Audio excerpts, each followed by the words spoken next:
ఓం నమ శివాయ శ్రీమాత్రే నమః. సర్వే జనా సుఖినో భవంతు. చాలామంది జీవితాలు డబ్బుకు సంబంధించి అప్పులు తీసుకోవడం తీర్చడం ఇవన్నీ కూడా సహజం ఈ కాలంలో. అయితే మీరు ఎప్పుడైనా సరే అప్పు తీసుకోవాలనుకుంటే ఆదివారం పూట అప్పు చేసుకోండి, త్వరగా తీరుతుంది. అదే కనుక అప్పు తీర్చాలనుకుంటే మంగళవారం లేదా శుక్రవారం రోజున అప్పు గనక తీర్చినట్లయితే లేదా ఏదైనా బంగారం విడిపించుకున్నట్లయితే మీకు ధనం మళ్ళీ మళ్ళీ మీ ఇంటికి వస్తూ ఉంటుంది. లక్ష్మీదేవికి చంచలత్వం ఉంటుందన్నమాట. ఒక చోట స్థిరంగా ఉండదు. శుక్రవారం డబ్బులు ఖర్చు పెట్టకూడదు అనే ఉండదండి.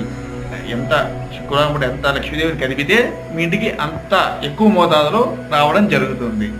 కాబట్టి అప్పు చేస్తే ఆదివారం, తీరిస్తే మంగళవారం లేదా శుక్రవారం ఇలా పాటించండి. అప్పుల బాధల నుండి విముక్తి పొందండి. నా ఛానల్ సబ్స్క్రైబ్ చేయండి. ఓం నమ శివాయ.